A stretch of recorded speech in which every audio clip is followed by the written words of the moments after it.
반갑습니다. 오늘도 제 이야기를 찾아주신 여러분, 진심으로 환영합니다. 귀로 듣는 이야기, 지금 시작합니다.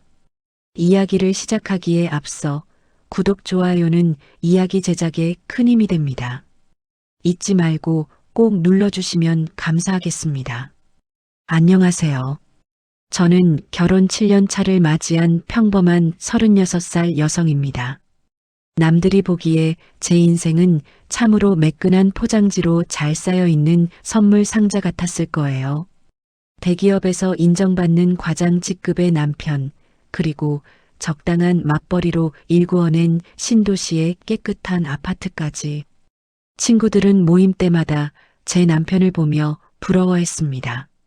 매너 좋고 술, 담배 안 하고 주말이면 앞치마를 두르고 요리를 해주는 남자라니 전생에 나라를 구한 게 분명하다며 깔깔거렸죠. 저 역시 그렇게 믿고 싶었습니다. 아니, 그렇게 믿어왔습니다. 그 일이 있기 전까지는 말이죠. 우리 부부에게는 아주 오래된 고민이 하나 있었습니다. 바로 부부관계였어요. 연애 시절에는 뜨거웠던 우리였는데 결혼하고 3년쯤 지났을까요? 남편은 서서히 저를 멀리하기 시작했습니다. 처음에는 피곤해서 그런가 보다 생각했습니다. 프로젝트가 바빠서 스트레스가 심해서라는 남편의 말을 믿었죠. 하지만 그 기간이 1년이 되고 2년이 되자 제 안에서는 불안함이 싹트기 시작했습니다. 내가 여자로서 매력이 없어진 걸까? 아니면 남편에게 숨겨둔 여자가 있는 건 아닐까? 하는 생각들에 밤잠을 설치곤 했죠. 그때마다 남편은 제 손을 꼭 잡으며 말했습니다. 여보, 내가 정말 몸이 안 좋아서 그래. 당신이 싫어서 그런 게 아니니까 오해하지 마. 당신은 여전히 내게 가장 예쁜 아내야. 그 다정한 목소리와 따뜻한 눈빛을 보면 저는 제 의심이 부끄러워졌습니다. 우리 남편은 그런 사람이 아니야. 내가 너무 예민한 거야. 그렇게 스스로를 다독이며 시간을 보냈습니다. 하지만 제 육체는 갈증을 느꼈고 마음은 점점 황폐해져 갔습니다. 그러던 어느 날 밤이었습니다. 그날은 유독 비가 쏟아지던 목요일이었죠. 회식을 마치고 돌아온 저는 술 기운에 일찍 잠이 들었다가 목이 말라 새벽 2시쯤 잠에서 깨어났습니다. 침대 옆자리를 더듬었는데 남편이 없더군요. 거실로 나가보니 남편의 서재 문틈으로 가느다란 불빛이 새어나오고 있었습니다. 평소 같으면 그냥 물만 마시고 다시 누웠을 텐데 그날은 왠지 모를 이끌림에 남편의 서재 앞으로 발걸음을 옮겼습니다. 서재 문은 아주 살짝 열려 있었습니다. 저는 남편이 야근이라도 하는 줄 알았죠.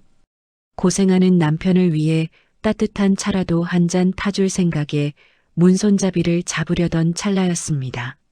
안에서 들려오는 기묘한 소리에 제 손은 공중에서 멈추고 말았습니다. 그것은 거친 숨소리였고 무언가에 몰입한 남편의 억눌린 신음이었습니다. 심장이 발끝까지 떨어지는 기분이었습니다.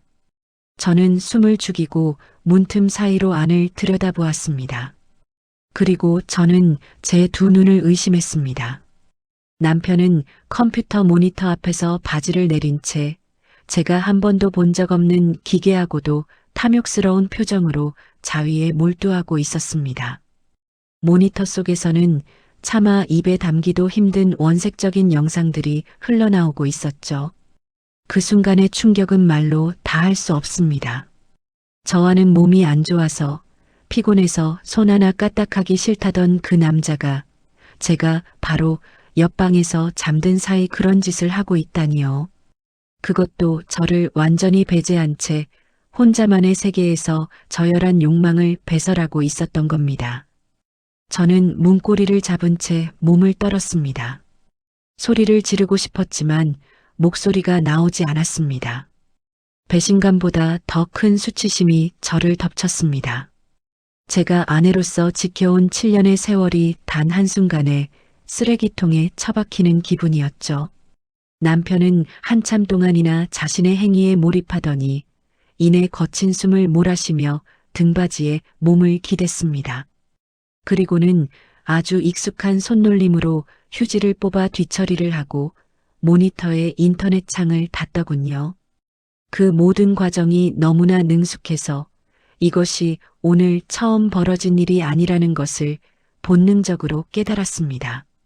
남편은 제가 잠들기만을 기다려 매일 밤 이곳에서 자신만의 은밀한 파티를 벌여왔던 겁니다.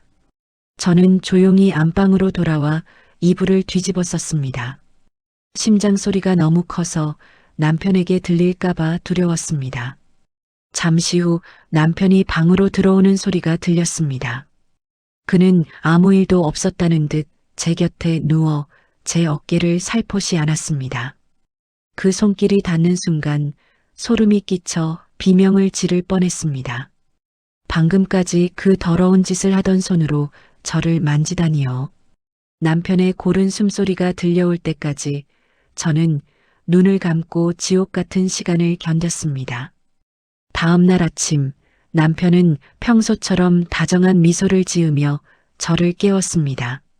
잘 잤어 여보? 오늘 비 오니까 우산 잊지 말고 챙겨. 그 목소리가 너무나 평온해서 저는 제가 어젯밤에 꿈을 꾼 건 아닌가 착각할 정도였습니다. 하지만 제 머릿속에는 여전히 남편의 그 일그러진 표정이 선명하게 남아 있었습니다. 밥을 먹는 남편의 손을 보며 생각했습니다. 저 손으로 어젯밤에 무엇을 했는지, 저 입으로 내게 어떤 거짓말들을 해왔는지, 저는 더 이상 참을 수 없었습니다. 출근하려는 남편을 불러 세웠습니다. 그리고 떨리는 목소리로 물었습니다. 여보, 어젯밤에 서재에서 뭐 했어? 남편의 눈동자가 아주 찰나의 순간 흔들렸습니다. 하지만 이내 부드러운 미소를 지으며 대답하더군요. 아, 어제 급하게 처리할 서류가 좀 있어서 당신 깰까봐 조용히 나갔는데 들렸어? 미안해. 그 완벽한 거짓말 앞에서 저는 무너졌습니다. 눈물이 왈칵 쏟아졌습니다. 남편은 당황한 듯 저를 안아주려 다가왔지만 저는 그를 거칠게 밀쳐냈습니다. 거짓말하지 마. 내가 다 봤어. 당신 어젯밤에 서재에서 무슨 짓 했는지 똑똑히 봤다고. 제 외침에 남편의 표정이 순식간에 굳어졌습니다. 다정했던 남편의 얼굴은 온데간데였고 차갑고 낯선 남자의 얼굴이 그 자리를 대신했습니다. 당신 남의 사생활을 그렇게 몰래 훔쳐보는 게 취미야? 남편의 입에서 나온 첫마디는 미안하다는 사과가 아니었습니다. 오히려 저를 비난하는 날카로운 칼날이었죠. 저는 멍하니 그를 바라보았습니다. 사생활이라니요. 부부 사이에, 그것도 부부관계를 거부해온 남편이 몰래 그런 짓을 하는 게 어떻게 단순한 사생활이 될 수 있나요? 우리의 싸움은 그렇게 시작되었습니다. 남편은 오히려 당당했습니다. 자신이 외도를 한 것도 아니고 집에서 혼자 욕구를 해결한 게 무슨 큰 죄냐며 저를 이상한 사람으로 몰아갔습니다. 오히려 저보고 집착이 심하다느니 부부 사이에도 지켜야 할 선이 있다느니 하며 궤변을 늘어놓았죠. 하지만 저는 알 수 있었습니다. 남편이 숨기고 있는 것은 단순한 자위행위 그 이상이라는 것을요. 그날 이후로 우리 부부 사이에는 거대한 벽이 생겼습니다. 남편은 이제 대놓고 저를 피했고 저는 남편의 일거수일투족을 의심하기 시작했습니다. 그리고 며칠 뒤 저는 남편의 노트북에서 비밀 폴더 하나를 발견하게 되었습니다. 그 폴더 안에는 제가 상상조차 할 수 없었던 남편의 진짜 정체가 담긴 충격적인 진실들이 숨겨져 있었습니다. 그 폴더를 여는 순간 제 손은 덜덜 떨리기 시작했고 눈앞이 아득해졌습니다. 그 안에는 남편이 지난 몇 년 동안 가입해서 활동해온 정체불명의 커뮤니티 기록들과 그가 직접 찍은 것으로 보이는 수많은 사진들이 저장되어 있었습니다. 그리고 그 사진 속 주인공은 바로 저였습니다. 하지만 제가 아는 제 모습이 아니었습니다. 그 폴더 속에서 발견한 저의 모습들은 제가 전혀 기억하지 못하는 순간들의 기록이었습니다. 잠들어 있는 저의 모습, 욕실에서 씻고 있는 저의 뒷모습, 심지어는 거실에서 일상적인 일을 하고 있는 저의 모습까지 모든 사진은 남편의 시선에서 아주 은밀하고도 집요하게 촬영되어 있었습니다. 마치 관찰자가 실험 대상을 관찰하듯 남편은 저를 아내가 아닌 하나의 오브제로 여기며 기록해온 것이었습니다. 더욱 충격적인 것은 그 사진 아래에 달려있는 코멘트들이었습니다. 남편은 그 은밀한 커뮤니티에 제 사진들을 공유하며 차마 입에 담지 못할 저질스러운 품평들을 늘어놓고 있었습니다. 사람들은 그 사진들에 열광하며 댓글을 달았고 남편은 그들의 반응을 즐기며 마치 영웅이라도 된 양 우쭐거리고 있었습니다. 제 남편 세상에서 가장 다정하고 젠틀하다던 그 남자가 사실은 자신의 아내를 성적으로 착취하고 그것을 타인과 공유하며 쾌락을 느끼는 괴물이었다니요. 저는 구역질이 올라와 화장실로 달려갔습니다. 속이 다 뒤집어질 때까지 개원했지만 가슴속의 오물은 씻겨 내려가지 않았습니다. 제가 믿어온 7년의 세월, 우리가 함께 나눈 대화, 그 모든 것이 이 끔찍한 진실을 가리기 위한 거대한 연극이었다는 사실에 온몸의 피가 거꾸로 솟는 것 같았습니다. 남편이 저와의 관계를 거부했던 이유도 이제야 명확해졌습니다. 그는 저라는 실체와 사랑을 나누는 것보다 저를 몰래 찍은 사진과 영상을 보며 가상의 공간에서 사람들의 반응을 즐기는 것에 더 큰 쾌락을 느꼈던 겁니다. 정신을 차려야 했습니다. 이대로 무너질 수는 없었습니다. 저는 떨리는 손으로 남편의 노트북에 있는 자료들을 제 외장하드로 옮기기 시작했습니다. 이것은 단순한 부부 싸움의 문제가 아니었습니다. 범죄였습니다. 그것도 가장 믿었던 사람에 의해 저질러진 추악한 범죄 말이죠. 자료를 복사하는 내내 남편이 언제 돌아올지 몰라 등 뒤가 서늘했습니다. 현관문 도어락 소리가 들릴 때마다 심장이 멎는 것 같았죠. 자료 복사가 거의 끝나갈 무렵 정말로 현관문 너머에서 번호키 누르는 소리가 들려왔습니다. 삐삐삐삐.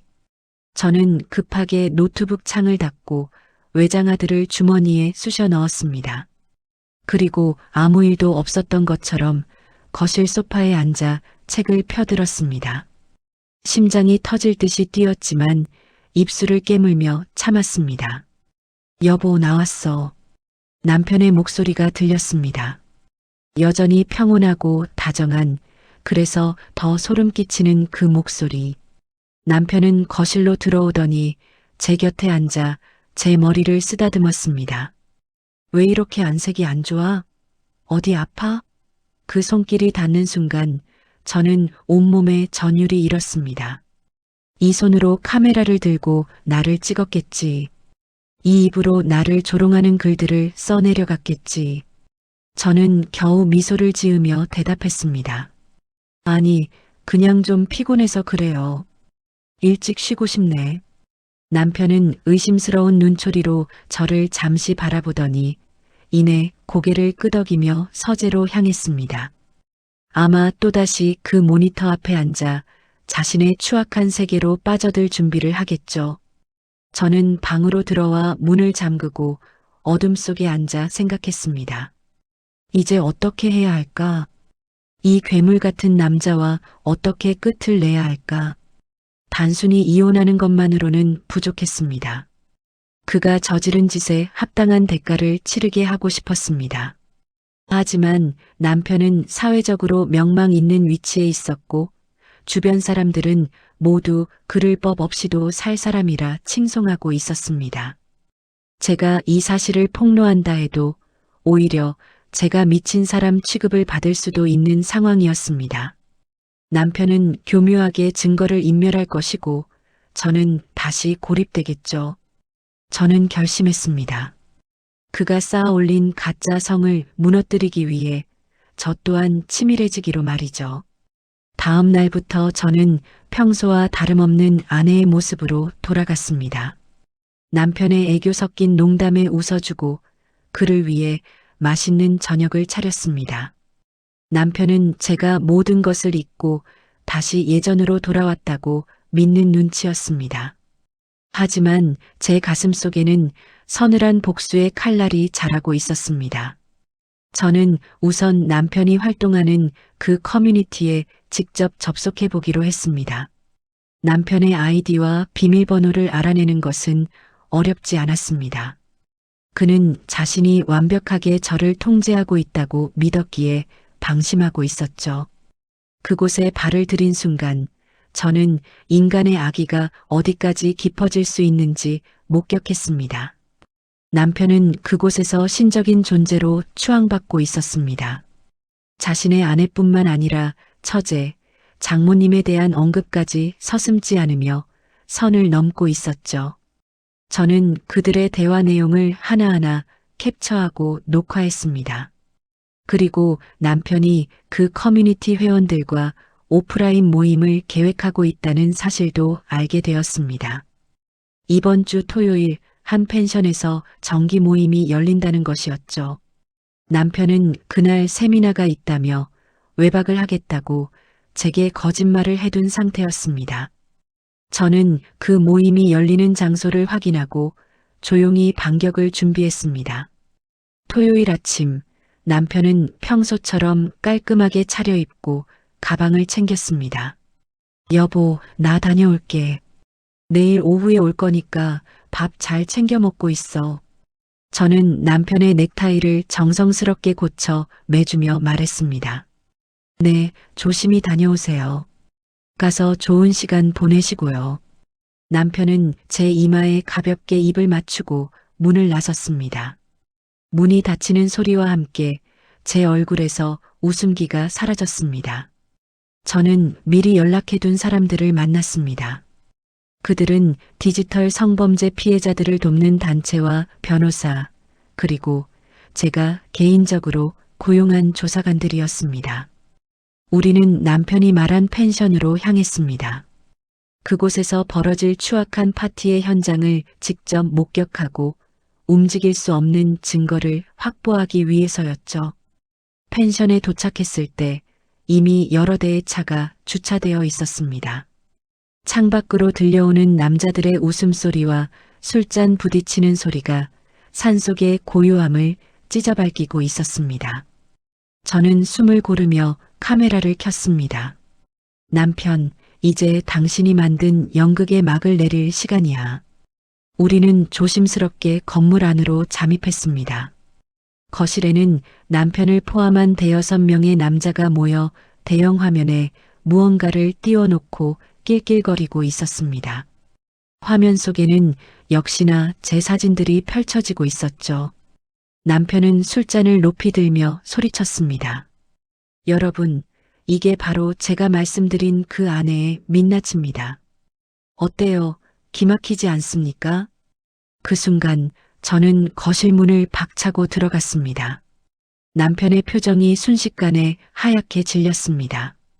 술잔을 든 손이 허공에서 멈췄고 다른 남자들은 당황해 어쩔 줄 몰라 하며 얼굴을 가렸습니다.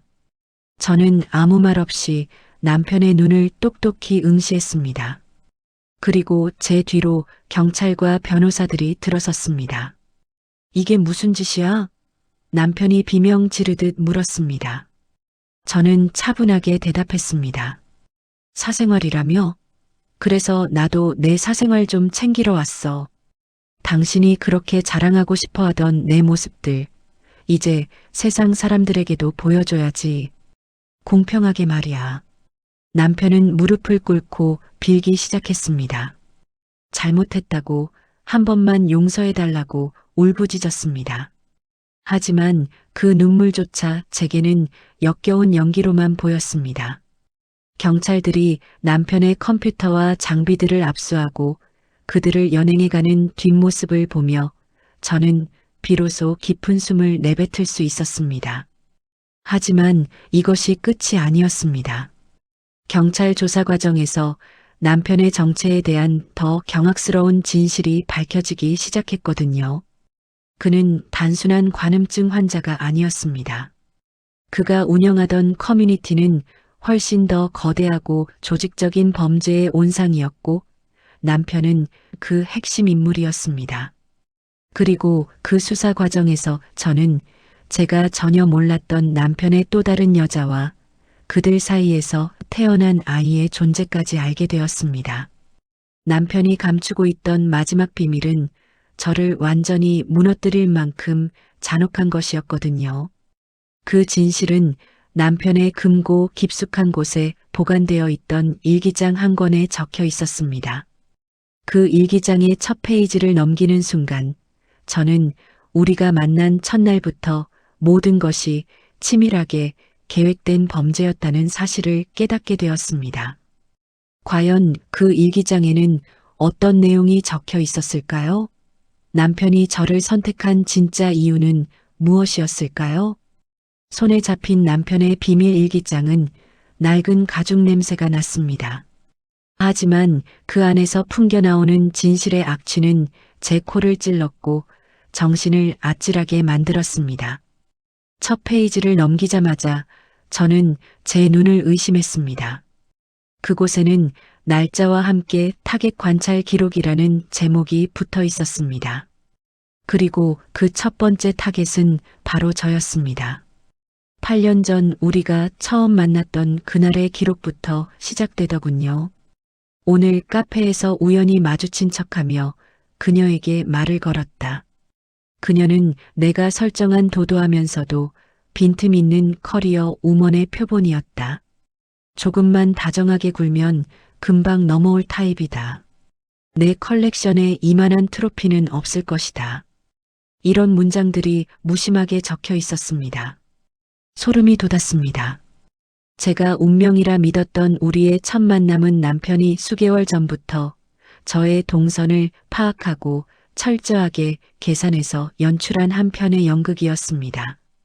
그는 저를 사랑해서 결혼한 게 아니었습니다. 자신의 추악한 취미를 숨겨줄 완벽한 가림막이 필요했고 사회적으로 인정받는 직업을 가진 제가 그 조건에 딱 들어맞았던 겁니다.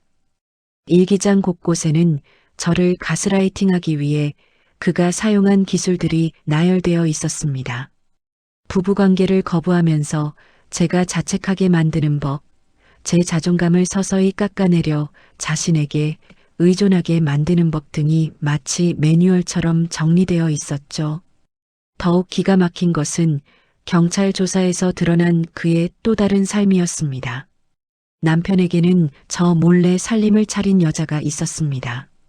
지수라는 이름의 그 여자는 남편이 운영하던 커뮤니티의 회원이었습니다. 두 사람 사이에는 이미 5살 된 아들까지 있더군요. 남편은 저와의 사이에서는 아이를 갖지 않으려 온갖 핑계를 대더니 그 여자와는 이미 부모 노릇을 하며 평범한 가정을 흉내내고 있었습니다.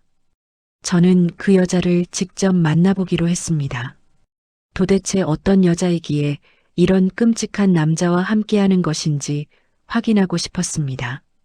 찾아간 그 여자의 집은 신도시의 조용한 빌라였습니다. 문이 열리고 나타난 여자는 생각보다 너무나 평범하고 순진해 보이는 인상이었습니다. 제가 누구인지 밝히자 여자는 사색이 되어 주저앉았습니다. 그리고 그녀의 입에서 나온 말은 저를 다시 한번 충격에 빠뜨렸습니다. 자신도 피해자라고 하더군요. 남편은 그 여자에게도 자신이 미혼이며 부모님을 일찍 여의었다고 속였다고 했습니다. 남편은 두 집 살림을 하며 완벽하게 두 여자를 속여온 것입니다.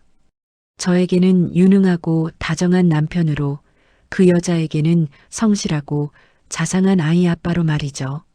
하지만 남편의 일기장에는 그 여자조차도 실험 대상일 뿐이었습니다. 그는 2명의 아내를 동시에 통제하며 느끼는 우월감을 그 더러운 커뮤니티에 중개하고 있었습니다.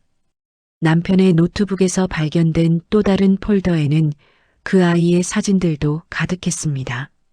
자신의 친아들을 상대로도 그는 카메라를 들이댔습니다. 아이의 목욕 장면, 자는 모습 등을 찍어 올리며 사람들의 반응을 즐겼던 겁니다. 인간이 어떻게 이토록 잔인할 수 있는지 저는 도저히 이해할 수 없었습니다. 그는 사랑이라는 감정 자체가 결여된 오로지 자신의 쾌락과 과시욕을 위해서만 움직이는 괴물이었습니다. 경찰 조사가 진행될수록 남편의 죄목은 늘어만 갔습니다. 단순한 음란물 유포를 넘어 불법 촬영, 스토킹, 그리고 공금 횡령 정황까지 포착되었습니다. 남편은 자신이 다니던 회사의 자금을 빼돌려 그 커뮤니티를 운영하고 두 집 살림을 하는 비용으로 사용해왔던 겁니다. 엘리트 과장이라는 그의 명함은 한낱 종이 조각에 불과했습니다. 하지만 남편은 끝까지 당당했습니다. 변호사를 선임해 모든 혐의를 부인했고 오히려 제가 자신을 감시하고 사생활을 침해했다며 역고소를 준비했습니다. 그는 법망을 빠져나갈 구멍을 아주 잘 알고 있었습니다. 그가 그동안 찍어온 수만 장의 사진 중 증거로 채택될 수 있는 것들을 지우기 위해 사람을 고용했다는 소문도 들려왔습니다. 저는 매일 밤 악몽에 시달렸습니다. 남편이 서재 문틈으로 저를 지켜보던 그 눈빛, 다정한 척 제 머리를 쓰다듬던 그 손길이 떠올라 몸서리쳤습니다. 7년이라는 세월이 통째로 부정당한 기분은 그 어떤 말로도 설명할 수 없었습니다. 저는 식음을 전폐하고 방 안에 틀어박혔습니다. 세상 모든 사람이 나를 비웃는 것 같았고 길거리에 지나가는 평범한 남성들조차 남편과 같은 괴물로 보였습니다. 그러던 중 저에게 의문의 연락이 한 통 왔습니다. 남편이 활동하던 커뮤니티의 또 다른 피해자라고 자신을 소개한 여성이었습니다. 그녀는 저에게 남편이 절대 빠져나갈 수 없는 결정적인 증거를 가지고 있다고 말했습니다. 남편이 가장 아끼던 비밀 서버가 하나 더 있으며 그곳에는 남편이 그동안 저지른 모든 범죄의 원본 데이터가 보관되어 있다는 것이었습니다. 저는 그녀를 만나기 위해 약속 장소로 향했습니다. 비가 부슬부슬 내리는 저녁, 카페 구석에 앉아 있는 그녀의 얼굴은 흉터와 슬픔으로 가득했습니다. 그녀는 제게 USB 하나를 건네며 말했습니다. 이것 때문에 제 인생은 망가졌지만 당신만은 그 사람에게서 완벽하게 벗어나길 바란다고요. 그 안에는 남편이 정치권과 재계 인사들에게 제 사진을 포함한 영상들을 상납하며 인맥을 쌓아온 정황이 고스란히 담겨 있었습니다. 사건은 이제 단순한 부부 문제를 넘어 사회적인 대형 스캔들로 번질 기세였습니다. 저는 이 자료를 어떻게 사용해야 할지 고민했습니다. 남편을 무너뜨리는 것은 좋지만 그렇게 되면 제 치부 또한 세상에 낱낱이 공개될 것이 뻔했으니까요. 하지만 저는 멈출 수 없었습니다. 저와 같은 피해자가 더 이상 나오지 않게 하려면 그리고 제 잃어버린 7년을 조금이라도 보상받으려면 이 전쟁을 끝까지 치러야 했습니다. 저는 변호사와 함께 마지막 반격을 준비했습니다. 남편의 재판이 열리는 날 저는 증인석에 섰습니다. 남편은 여전히 뻔뻔한 표정으로 저를 바라보고 있었습니다. 마치 너까짓게 뭘 할 수 있겠냐는 비웃음 섞인 눈빛이었죠. 저는 떨리는 손으로 마이크를 잡았습니다. 그리고 남편이 그토록 숨기고 싶어 했던 그리고 제가 그토록 감추고 싶었던 그 끔찍한 진실들을 하나하나 증언하기 시작했습니다. 법정안은 술렁이기 시작했고 남편의 표정은 서서히 일그러졌습니다. 제가 제출한 결정적인 증거들이 화면에 띄워질 때마다 남편은 비명을 지르며 난동을 피웠습니다. 그는 끝까지 자신의 잘못을 인정하지 않았습니다. 오히려 저를 향해 너도 즐겼던 거 아니냐며 차마 입에 담지 못할 폭언을 쏟아냈습니다. 그 모습에 방청석에 앉아있던 사람들조차 경악을 금치 못했습니다. 결국 남편은 법정 구속되었습니다. 하지만 이것이 진정한 승리라고 생각하지는 않았습니다. 그가 감옥에 간다고 해서 제 상처가 치유되는 것은 아니니까요.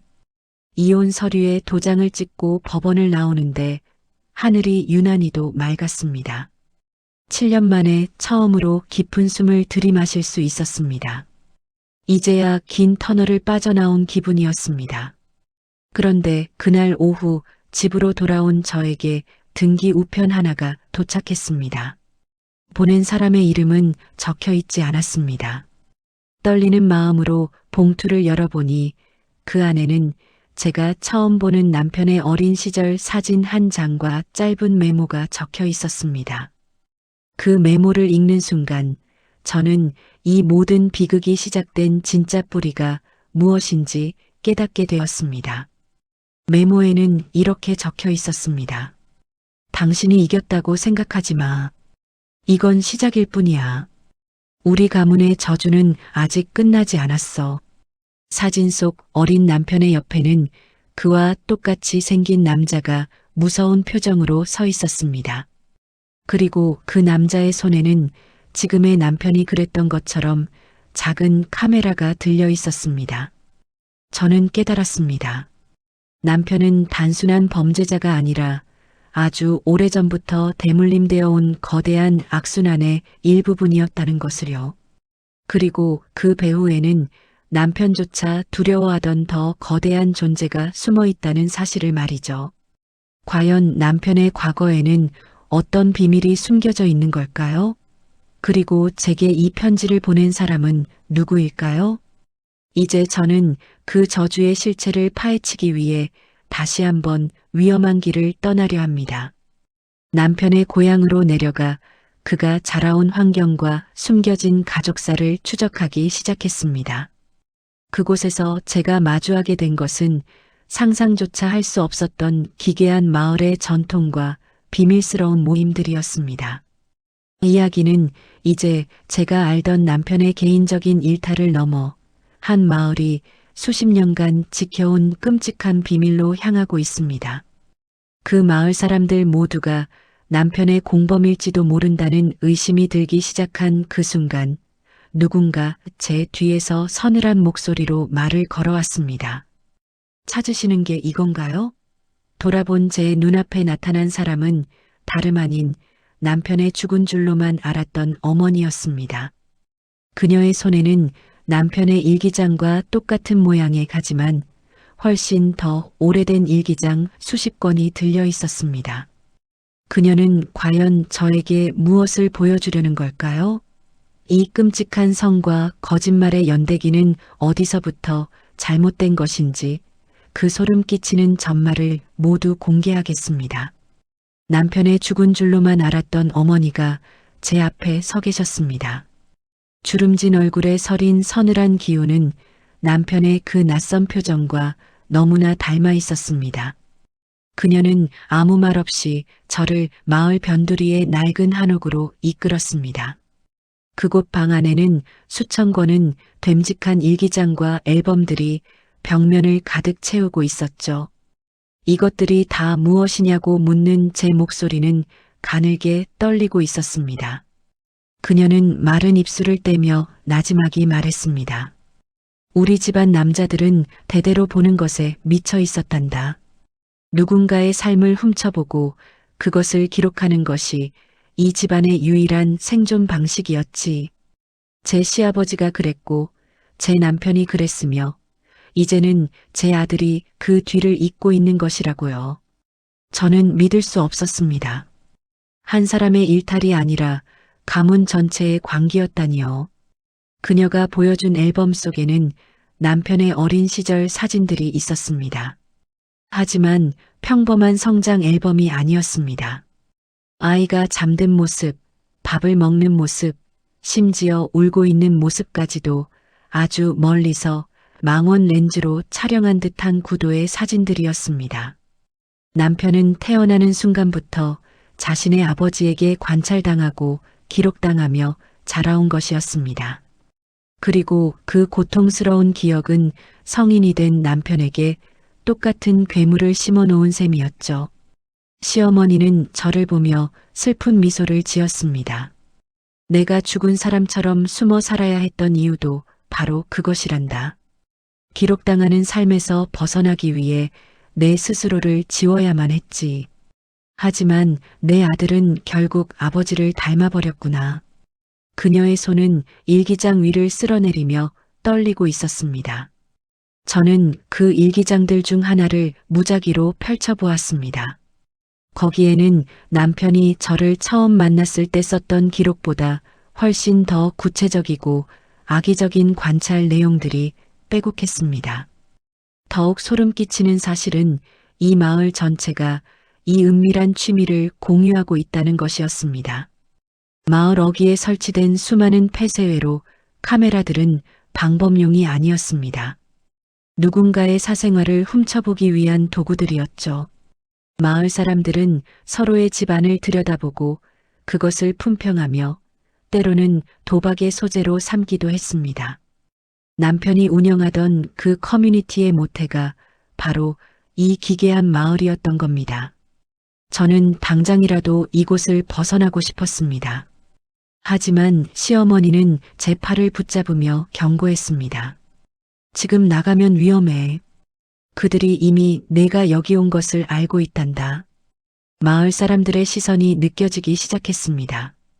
담벼락 너머로 반쯤 열린 대문 틈으로 그리고 나무 뒤에서 수많은 눈동자가 저를 향하고 있었습니다. 저는 숨이 막혀 제자리에 주저앉고 말았습니다. 밤이 깊어지자 마을은 더욱 기괴한 분위기로 변했습니다. 곳곳에서 카메라 셔터 소리가 들리는 것 같았고 정체 모를 불빛들이 제 발치에 머물다 사라졌습니다. 저는 시어머니가 내어준 작은 방에 앉아 남편의 마지막 일기장을 읽어내려갔습니다. 거기에는 남편이 저를 선택한 최종 목적이 적혀 있었습니다. 단순히 기록하는 것을 넘어 저를 이 마을의 새로운 관찰 대상으로 상납하려 했던 것이었습니다. 남편은 저를 이 마을로 데려와 평생 동안 사람들의 시선 속에 가두어 두려 했습니다. 그리고 그 대가로 마을 사람들에게 막대한 부를 약속받았죠. 남편의 빚과 사업 자금은 모두 이 마을의 추악한 거래를 통해 마련된 것이었습니다. 저는 소름이 돋아 일기장을 던져버렸습니다. 제가 사랑했던 남자는 저를 인간이 아닌 마을 전체에 팔아넘길 하나의 상품으로 생각했던 겁니다. 시어머니는 저에게 작은 열쇠 하나를 건네주었습니다. 뒷산으로 이어지는 비밀 통로의 열쇠라고 했습니다. 자신은 이미 늦었지만 저만이라도 이 지옥 같은 곳에서 벗어나야 한다고 울먹였습니다. 저는 그녀의 손을 꼭 잡았습니다. 같이 가요, 어머니. 하지만 그녀는 고개를 저었습니다. 나는 이 기록들을 모두 태워버려야 해. 그래야 이 저주가 끝날 테니까. 저는 눈물을 머금고 어두운 산길로 향했습니다. 뒤를 돌아보니 시어머니가 계시던 한옥에서 불길이 솟아오르고 있었습니다. 그녀는 자신의 목숨을 담보로 이 가문의 추악한 역사를 지우려 했던 것입니다. 불길이 밤하늘을 붉게 물들였고 마을 사람들의 고함과 비명이 들려왔습니다. 저는 뒤도 돌아보지 않고 달렸습니다. 나뭇가지에 긁히고 돌부리에 걸려 넘어지면서도 오로지 살아야 한다는 생각뿐이었습니다. 겨우 산 아래 큰 길로 내려왔을 때 눈앞에 익숙한 차 한 대가 멈춰 섰습니다. 남편의 차였습니다. 분명히 감옥에 있어야 할 남편이 어떻게 이곳에 있는 것일까요? 차 문이 열리고 남편이 내렸습니다. 그의 얼굴은 예전의 다정한 모습이 아니었습니다. 광기에 찬 눈빛으로 저를 바라보며 웃고 있었습니다. 여보, 여기까지 오느라 고생 많았어. 이제 집으로 돌아가야지? 그는 구속 집행 정지로 잠시 풀려난 것이었습니다. 자신의 인맥을 총동원해 마지막으로 저를 잡기 위해 이곳으로 달려온 것이었죠. 저는 뒷걸음질 쳤습니다. 당신은 미쳤어. 당신 어머니가 지금 저 안에서 어떻게 되셨는지 알아? 하지만 남편은 차갑게 대답했습니다. 어머니는 원래 죽은 사람이었잖아. 이제 내 차례야.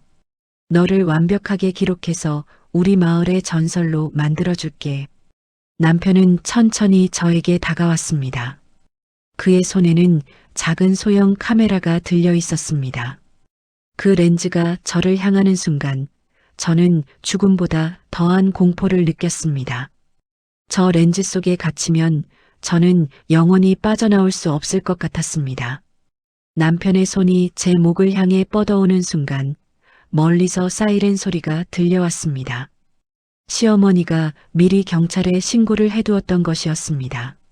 남편은 당황하며 주변을 살폈습니다. 그 틈을 타 저는 남편을 힘껏 밀치고 도로 반대편으로 뛰었습니다. 경찰차들이 마을 진입로를 차단했고 남편은 도망치려다 길가에 세워진 가로등을 들이받았습니다. 차에서 연기가 피어올랐고 남편은 피를 흘리며 차 밖으로 기어나왔습니다. 그는 쓰러진 와중에도 저를 향해 카메라를 치켜들었습니다.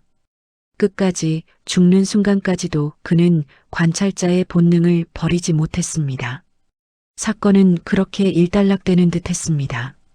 남편은 다시 수감되었고 마을의 비밀스러운 모임들도 대대적인 수사를 받게 되었습니다. 시어머니는 다행히 불길 속에서 구조되었지만 평생을 숨어 살아온 탓인지 마음의 문을 닫고 요양원에서 조용히 지내고 계십니다. 저는 이혼을 마무리하고 이름까지 바꾼 채 연고가 없는 곳으로 떠나왔습니다.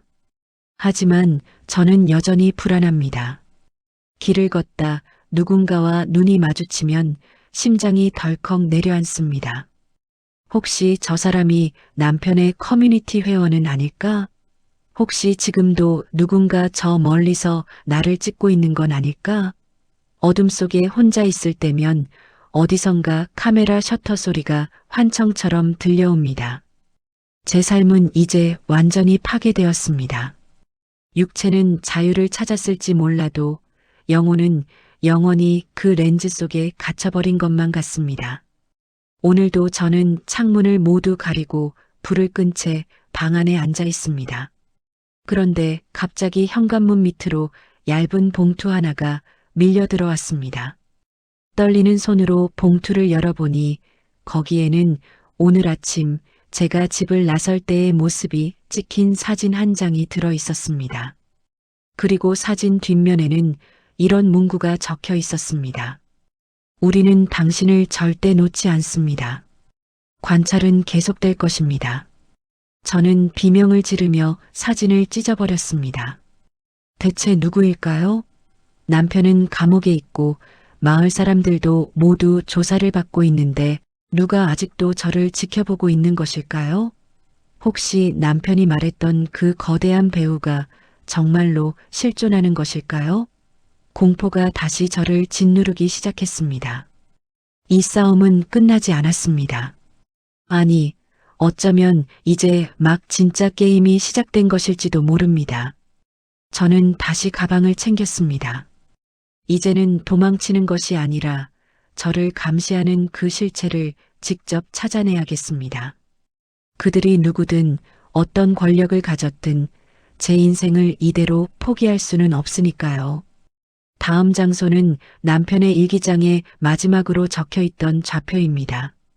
그곳에는 남편조차 두려워하며 언급했던 유령 회원들의 정체가 숨겨져 있다고 합니다. 저는 그곳에서 무엇을 발견하게 될까요? 그리고 제 삶은 과연 다시 예전으로 돌아갈 수 있을까요? 이 잔혹한 진실의 끝을 향해 저는 다시 한번 발걸음을 내디딥니다. 남편의 일기장에 적혀 있던 마지막 좌표는 서울 강남의 한 평범해 보이는 갤러리 건물이었습니다. 겉으로 보기에는 우아한 그림들이 전시된 문화 공간이었지만 그 지하에는 남편조차 차마 다 적지 못한 거대한 심연이 도사리고 있었습니다. 저는 시어머니가 주신 그 열쇠와 남편의 일기장을 품에 안고 떨리는 가슴을 진정시키며 갤러리 안으로 발걸음을 옮겼습니다. 관람객인 척 연기하며 전시장을 둘러보던 중 저는 구석에 위치한 화물용 승강기 하나를 발견했습니다. 일기장에 적혀 있던 암호 같은 숫자들을 승강기 버튼에 입력하자 승강기는 소리 없이 아래로 내려가기 시작했습니다. 지하 3층이라는 표시등이 켜지고 문이 열리는 순간 제 눈앞에는 상상조차 할 수 없었던 광경이 펼쳐졌습니다. 그곳은 수백 개의 모니터가 벽면을 가득 채운 거대한 관제 센터였습니다. 더욱 충격적인 것은 그 화면들이 비추고 있는 대상들이었습니다. 유명 연예인, 고위 공직자, 그리고 평범한 주부들까지 수많은 사람의 일상이 실시간으로 생중계되고 있었습니다. 그리고 그 모니터들 사이에서 가장 큰 화면을 차지하고 있는 것은 바로 저의 예전 신혼집이었습니다. 제 모든 사생활이 남편과 나누었던 대화와 저의 가장 은밀한 순간들이 고화질 영상으로 기록되어 이곳에서 거래되고 있었던 겁니다. 저는 구역질이 나는 것을 간신히 참으며 센터 안으로 더 깊숙이 들어갔습니다. 그곳에는 정장을 차려입은 사람들이 마치 주식시장의 차트를 보듯 사람들의 삶을 평가하며 베팅을 하고 있었습니다. 이곳은 단순한 변태들의 모임이 아니었습니다. 타인의 삶을 파괴하고 관찰하는 것을 오락으로 즐기는 권력과 부를 가진 자들의 잔혹한 놀이터였습니다. 제가 그토록 믿었던 남편은 그들에게 콘텐츠를 공급하는 하급 관리자에 불과했던 것이죠. 저는 그곳에서 제 이름이 적힌 파일을 발견했습니다. 프로젝트 명칭은 트루먼의 신부였습니다. 파일을 열어본 저는 그 자리에 얼어붙고 말았습니다. 남편과 제가 처음 만난 순간부터 결혼 과정, 그리고 남편이 일부러 저를 방치하며 고통스러워하는 모습까지 모든 것이 시나리오대로 진행된 기획이었습니다. 심지어 제가 남편의 자위 장면을 목격한 것조차 그들은 시청률을 높이기 위한 결정적인 에피소드로 분류해 놓았더군요. 제 인생은 그들에게 한 편의 드라마에 불과했습니다. 제가 느꼈던 그 지옥 같은 배신감과 수치심이 누군가에게는 최고의 유흥거리였다는 사실에 온몸의 떨림이 멈추지 않았습니다.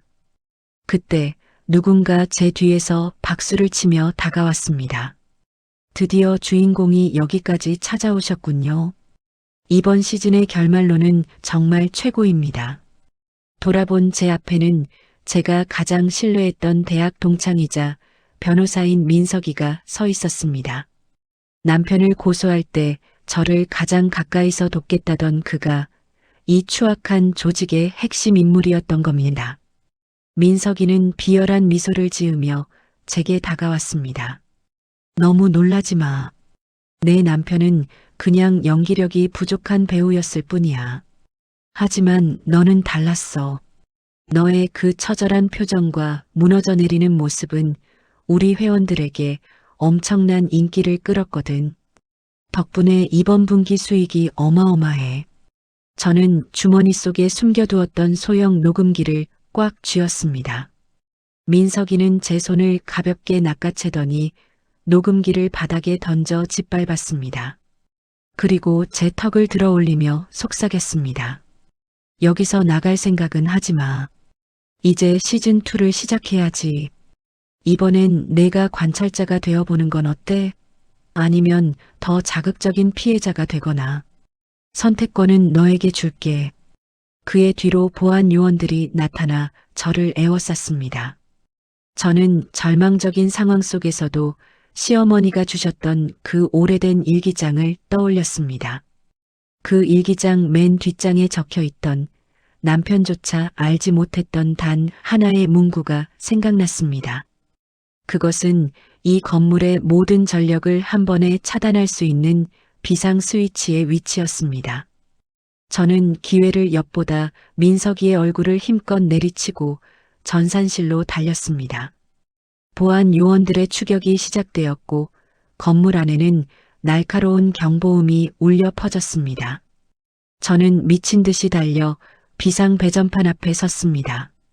그리고 망설임 없이 레버를 당겼습니다. 순식간에 갤러리 건물 전체가 암흑에 잠겼습니다.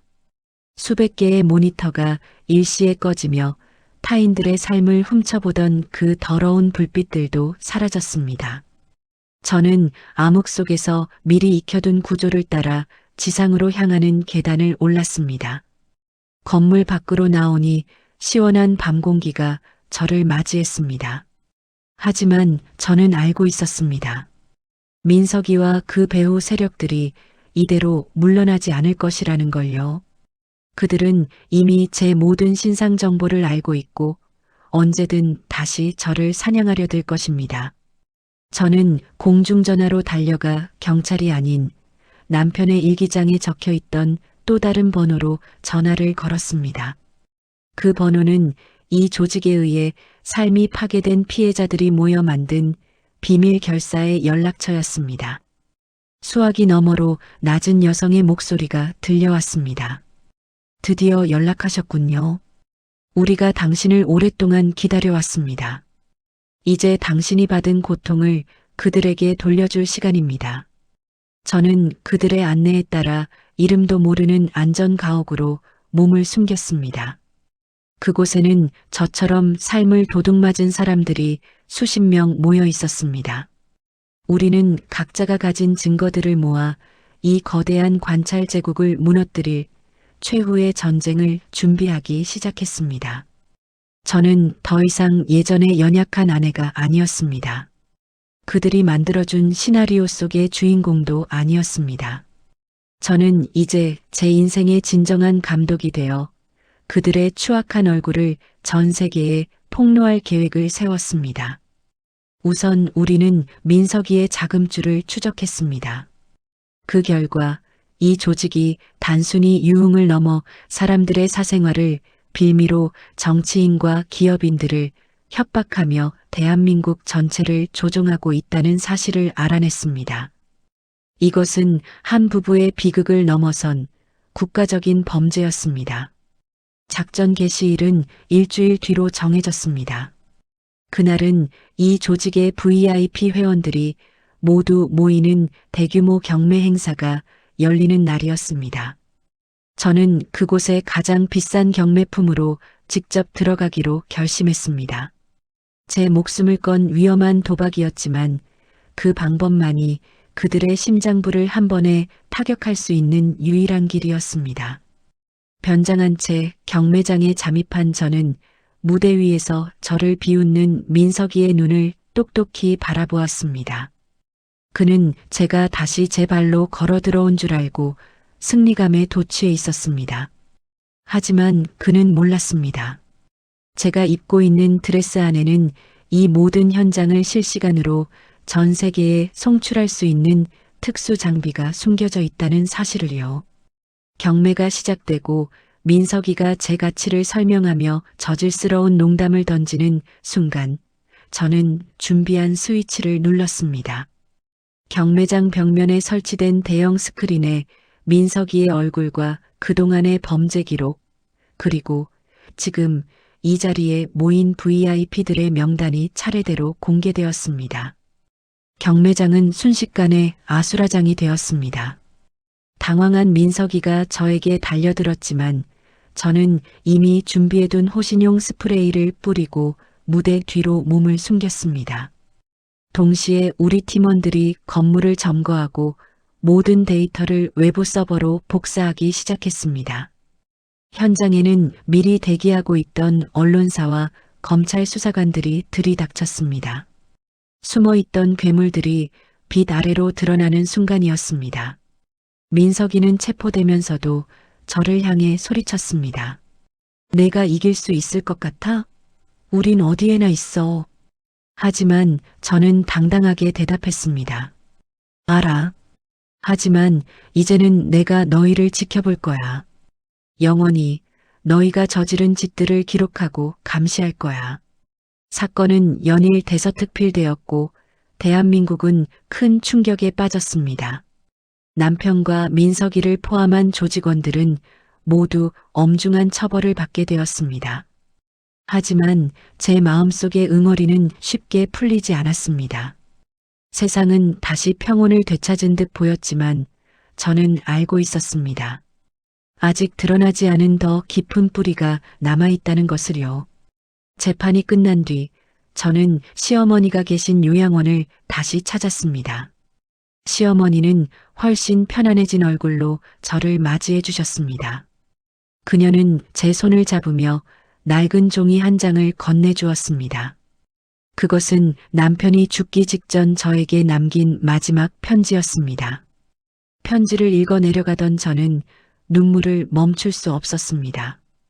그곳에는 남편이 저를 진심으로 사랑했기에 이 조직으로부터 저를 구하기 위해 스스로 악역을 자처하며 저를 밀어내려 했던 처절한 고백이 담겨 있었습니다. 남편은 자신이 괴물이 되어야만 제가 이 지옥에서 탈출할 동기를 얻을 것이라 믿었던 겁니다. 남편의 자위 장면을 저에게 일부러 들킨 것도 그 커뮤니티에 제 사진을 올린 척 연기한 것도 모두 조직의 의심을 피하며 저를 지키기 위한 남편만의 잔인한 방식이었습니다. 남편은 감옥 안에서 스스로 생을 마감하며 저를 위해 마련해둔 거대한 유산을 남겼습니다. 그것은 바로 이 조직을 완전히 뿌리 뽑을 수 있는 마지막 열쇠였습니다. 저는 이제 그 열쇠를 들고 마지막 장소로 향합니다. 남편이 목숨과 바꿔 지켜낸 저의 삶을 위해, 그리고 아직도 누군가의 시선 아래 고통받고 있을 또 다른 피해자들을 위해 저는 멈추지 않을 것입니다. 과연 남편이 남긴 마지막 유산은 무엇일까요? 그리고 이 전쟁의 진정한 끝은 어디일까요? 이제부터가 진짜 반격의 시작입니다. 남편의 편지를 읽고 난 후 제 세상은 다시 한번 뒤집혔습니다. 저를 지키기 위해 스스로 괴물이 되기로 했다는 그 고백을 저는 어디까지 믿어야 할까요? 죽음으로 결백을 증명한 남편의 진심을 확인하기 위해 저는 그가 남긴 마지막 유산인 좌표를 향해 발걸음을 옮겼습니다. 그곳은 우리가 처음 데이트를 했던, 이제는 폐업하여 버려진 작은 사진관이었습니다. 먼지 쌓인 사진관의 문을 열고 들어가니 오래된 약품 냄새와 곰팡이 냄새가 코를 찔렀습니다. 남편은 이곳 지하 인화실 구석, 아무도 찾지 않을 것 같은 낡은 금고 안에 자신의 마지막 기록들을 남겨두었습니다. 금고를 여는 비밀번호는 우리의 결혼 기념일이 아니라 제가 남편에게 처음으로 사랑한다고 말했던 그날의 날짜였습니다. 금고 안에는 낡은 외장하드 하나와 작은 열쇠, 그리고 제가 연애 시절 남편에게 선물했던 지갑이 들어 있었습니다. 지갑 안에는 빛바랜 제 사진 한 장이 소중하게 간직되어 있더군요. 그 사진 뒤에는 정갈한 글씨로 이렇게 적혀 있었습니다. 나의 태양, 부디 이 어둠에 먹히지 말고 끝까지 살아남아줘. 저는 그 글귀를 붙잡고 한참을 울었습니다. 남편이 겪었을 고독한 전쟁과 공포가 비로소 제 피부로 느껴졌기 때문입니다. 외장하드를 노트북에 연결하자 남편이 수년간 기록해온 이 거대한 조직의 명단과 그들의 자금 흐름이 폭포수처럼 쏟아져 나왔습니다. 단순히 훔쳐보는 것을 즐기는 이들이 아니었습니다. 그들은 수집한 영상으로 정계와 재계의 거물들을 협박하며 대한민국을 자신들의 손아귀에 넣고 흔들고 있었습니다. 그리고 그 조직의 정점에 있는 인물, 이 모든 비극의 설계자인 보스의 정체를 확인하는 순간 저는 비명을 지를 수밖에 없었습니다. 화면 속에서 인자하게 웃고 있는 그 남자는 바로 저의 아버지처럼 저를 아껴주셨던 시아버지의 절친한 친구이자 현재 검찰총장 후보로 거론되고 있는 유력 인사였습니다. 남편은 자신의 아버지가 그에게 협박당해 무너지는 과정을 지켜보았고 그 복수를 위해 스스로 그들의 하수인이 되어 기회를 엿보고 있었던 것입니다. 남편의 자위 장면조차 철저한 계산이었습니다. 그는 서재에 설치된 카메라의 위치를 정확히 알고 있었고 제가 그 장면을 보게 함으로써 제가 자신에게 정을 떼고 이 집을 떠나길 바랐던 겁니다. 자신의 추악한 모습을 보여주는 것이 저를 안전하게 대피시킬 수 있는 유일한 방법이라 믿었던 남편의 선택이 너무나 아프게 다가왔습니다. 하지만 저는 이제 도망치지 않기로 했습니다. 남편이 목숨을 바쳐 모은 이 증거들을 세상에 공개해야만 이 지옥 같은 연쇄를 끊어낼 수 있다는 것을 깨달았으니까요. 저는 피해자 모임의 동료들과 함께 마지막 반격을 시작했습니다.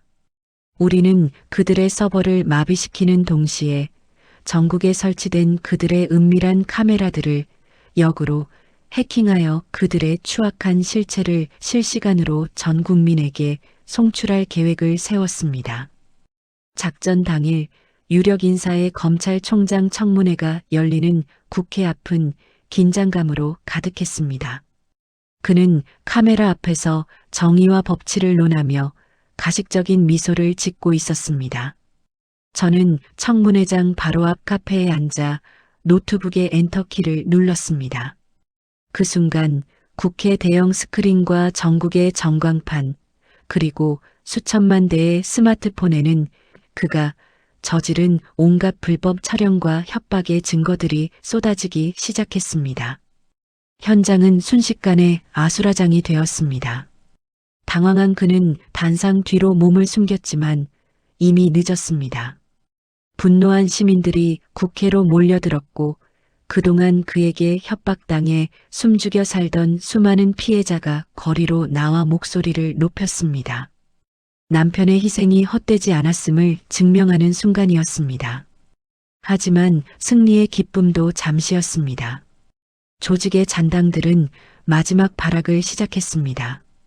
제가 머물고 있던 은신처의 괴한들이 들이닥쳤고 저는 필사적으로 도망쳐야 했습니다. 빗속을 뚫고 달리던 제 앞에 검은색 세단 한 대가 멈춰 섰습니다. 차 문이 열리고 나타난 사람은 놀랍게도 남편의 장례식장에서 오열하던 그의 비서였습니다. 사모님, 어서 타십시오. 아직 끝나지 않았습니다. 그의 목소리는 절박했습니다. 저는 그를 믿어야 할지 말아야 할지 망설였지만 뒤에서 쫓아오는 괴한들의 발소리에 어쩔 수 없이 차에 올라탔습니다. 차는 도심을 벗어나 한적한 해안도로를 달리기 시작했습니다. 비서의 표정은 차가웠고 차 안에는 묘한 긴장감이 흘렀습니다.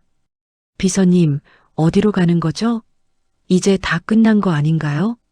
제 질문에 비서는 백미러로 저를 뻔히 쳐다보며 기괴한 미소를 지었습니다. 끝이라니요. 이제 겨우 관객들이 모였는데 주인공이 무대를 떠나면 안 되죠. 당신의 남편이 왜 그렇게 죽어야 했는지 진짜 이유를 알고 싶지 않습니까? 그의 말에 저는 온몸의 피가 차갑게 식는 것을 느꼈습니다. 남편의 죽음 뒤에 또 다른 배우가 있다는 것일까요? 그리고 이 비서는 도대체 누구의 편인 걸까요?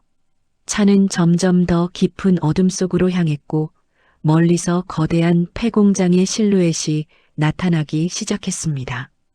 그곳에는 죽은 줄로만 알았던 혹은 제가 죽었다고 믿고 싶었던 또 다른 인물이 의자에 앉아 저를 기다리고 있었습니다. 그 인물이 천천히 고개를 들었을 때 저는 비명조차 지르지 못할 만큼 거대한 충격에 휩싸였습니다. 어떻게 당신이 여기에 있을 수 있죠? 제 목소리는 떨림을 넘어 절망으로 가득 찼습니다. 그가 살아있다는 사실은 남편의 희생과 저의 모든 복수가 다시 원점으로 돌아갔음을 의미했으니까요. 이제 저는 다시는 빠져나올 수 없는 거대한 함정 속에 갇히고 말았습니다. 이 기괴한 성과 거짓말의 전쟁은 과연 어디까지 계속될까요? 저를 기다리고 있던 그 인물은 누구이며 남편이 끝내 말하지 못했던 마지막 진실은 무엇일까요? 저는 이제 목숨을 건 최후의 대결을 준비합니다. 제가 마주한 그 충격적인 인물의 정체와 폐공장에서 벌어지는 목숨을 건 마지막 사투는 다음 장에서 계속됩니다. 과연 저는 이 지옥 같은 관찰의 굴레를 끊어내고 다시 빛으로 나갈 수 있을까요? 여러분, 끝까지 저와 함께 해주십시오. 그 폐공장의 문이 닫히는 소리는 마치 제 인생의 마지막 장이 닫히는 소리처럼 들렸습니다. 어둠 속에서 저를 맞이한 그 인물은 천천히 일어서며 제게 다가왔습니다. 그의 손에 들린 것은 남편의 마지막 편지와 똑같은 종이었습니다. 그는 과연 제게 무엇을 말하려는 걸까요? 어둠 속에서 서서히 모습을 드러낸 그 남자의 얼굴을 보는 순간 제 심장은 그대로 멈춰버리는 것 같았습니다. 분명히 감옥에서 스스로 생을 마감했다고 들었고 차가운 시신이 되어 나가는 것까지 확인했는데 제 눈앞에 앉아 있는 사람은 다름 아닌 제 남편이었습니다. 피폐해진 몰골이 아니라 예전의 그 정갈하고 다정한 모습 그대로 제 아내가 선물해준 정장을 입고 앉아 저를 보며 미소 짓고 있었죠. 여보, 놀라게 해서 미안해. 하지만 이 연극의 대미를 장식하려면 내 죽음보다 더 확실한 장치는 없었거든. 남편의 목소리는 너무나 평온해서 소름이 끼쳤습니다. 저는 뒷걸음질을 치다 뒤에 서 있던 비서에게 막혔습니다. 비서는 무표정한 얼굴로 저를 의자에 강제로 앉혔습니다. 남편은 천천히 제게 다가와 제 뺨을 쓰다듬었습니다. 그 손길은 예전처럼 따뜻했지만 그 안에 담긴 냉기는 제 뼛속까지 파고드는 것 같았습니다. 당신 어떻게 살아있는 거야? 분명히 장례식까지 치렀잖아. 제 떨리는 물음에 남편은 낮게 웃음을 터뜨렸습니다. 그 미소는 제가 사랑했던 그 남자의 것이 아니었습니다. 돈이면 안 되는 게 없는 세상이잖아. 특히 우리 조직의 VIP들이 가장 보고 싶어 했던 장면이 바로 주인공의 죽음과 그로 인해 무너져 내리는 아내의 절망이었거든. 당신이 내 영정사진 앞에서 오열하는 장면은 정말 최고였어. 역대급 조회수를 기록했지. 저는 그가 하는 말을 도저히 이해할 수 없었습니다. 남편이 남겼던 그 처절한 고백의 편지, 자신을 희생해서라도 저를 지키려 했다는 그 모든 말이 또 다른 거짓말이었다는 사실에 머릿속이 하얘졌습니다. 그럼 그 편지는? 당신이 나를 지키려고 했다는 그 고백들은 다 뭐야? 제 외침에 남편은 제 앞에 놓인 모니터를 가리켰습니다. 그건 당신에게 희망이라는 고문을 주기 위한 마지막 시나리오였어. 인간은 가장 깊은 절망 끝에서 한 줄기 희망을 발견했을 때 가장 처절하게 망가지거든. 당신이 내 죽음을 딛고 일어서서 복수를 다짐하며 여기까지 찾아오는 과정 전체가 우리 회원들에게 실시간으로 판매된 거야. 당신은 지금 이 순간에도 수만 명의 관객 앞에서 연기하고 있는 거라고. 주변을 둘러보니 폐공장의 어두운 구석구석에서 붉은 카메라 불빛들이 깜빡이고 있었습니다. 제가 도망치고 싸우고 울부짖었던 모든 순간이 그들의 놀잇감이었다는 사실에 저는 정신을 놓아버릴 것 같았습니다. 남편은 이제 조직의 하수인이 아니라 이 기괴한 연극의 총감독이었습니다. 그는 자신의 아내인 저를 세상에서 가장 비참한 주인공으로 만들어 부와 권력을 손에 넣은 것이었죠. 남편은 제 앞에 작은 알약 하나와 계약서 한 장을 내밀었습니다. 이제 마지막 선택의 시간이 왔어. 이 알약을 먹고 세상에서 조용히 사라질지 아니면 우리 조직의 일원이 되어 저 모니터 너머의 관찰자가 될지 결정해. 당신은 이미 너무 많은 것을 알았고, 이제 평범한 일상으로 돌아갈 수는 없으니까. 남편의 제안은 달콤한 독배와 같았습니다. 저는 남편의 눈을 똑똑히 응시했습니다. 당신은 인간도 아니야.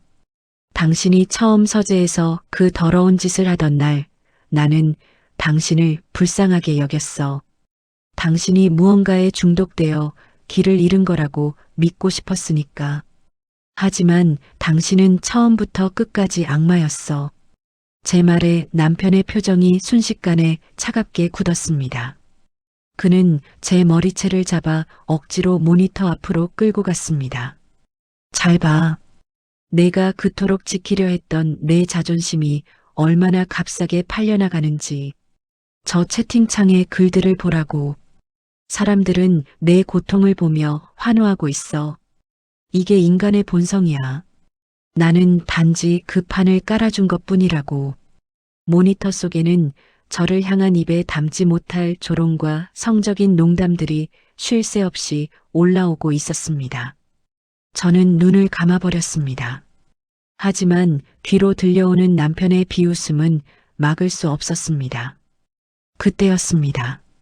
폐공장 밖에서 거대한 폭발음이 들려왔고 건물이 흔들리기 시작했습니다. 남편과 비서가 당황하며 주변을 살피는 사이 저는 남편의 주머니에서 아까 보았던 그 비상키를 낚아챘습니다. 남편이 저를 다시 붙잡으려 했지만 저는 제 손을 깨물며 저항했습니다.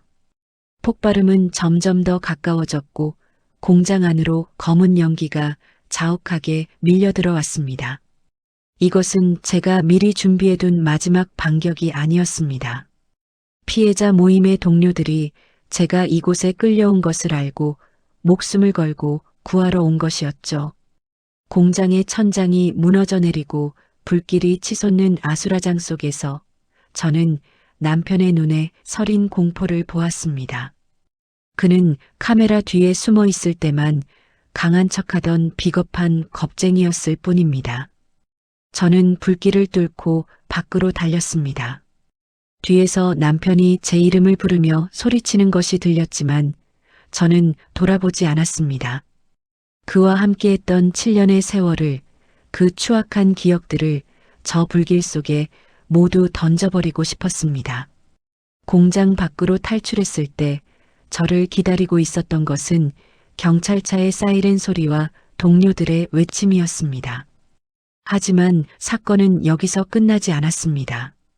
불타버린 폐공장의 잔해 속에서 남편의 시신은 발견되지 않았습니다. 비서와 다른 조직원들은 체포되었지만 이 모든 연극의 감독인 남편은 연기처럼 사라져버린 것입니다. 경찰은 그가 폭발과 함께 죽었을 가능성이 높다고 했지만 저는 알고 있습니다. 그는 어딘가에서 다른 가면을 쓴 채 여전히 저를 지켜보고 있을 것이라는 걸요. 몇 달 뒤 저는 새로운 신분으로 작은 섬마을에 정착했습니다. 이제는 더 이상 카메라를 두려워하지 않으려 노력합니다. 하지만 가끔씩 우편함에 배달되는 발신이 넘는 편지 봉투를 볼 때마다 심장이 멈추는 것 같습니다. 그 봉투 안에는 항상 제가 최근에 가장 즐겨 먹었던 음식이나 제가 읽었던 책의 구절들이 적힌 쪽지가 들어있으니까요. 그는 여전히 저를 관찰하고 있습니다. 아니, 어쩌면 이 세상 자체가 그가 만든 거대한 세트장일지도 모른다는 의심이 듭니다. 저는 매일 밤 거울을 보며 다짐합니다. 절대 무너지지 않겠다고, 그가 원하는 결말을 절대로 보여주지 않겠다고 말이죠. 이것은 저와 그 괴물 사이에 끝나지 않는 전쟁입니다. 오늘 제가 들려드린 이 이야기는 실화일 수도 혹은 누군가의 지독한 상상일 수도 있습니다. 하지만 한 가지 확실한 것은 여러분이 지금 보고 있는 그 화면 너머에도 누군가의 은밀한 시선이 머물고 있을지 모른다는 사실입니다. 여러분의 남편, 여러분의 아내, 그리고 가장 가까운 이웃의 미소 뒤에 어떤 카메라가 숨겨져 있는지 한 번쯤 생각해 보신 적이 있나요? 끝까지 함께 해주셔서 감사합니다. 다음 사연에서 다시 뵙겠습니다.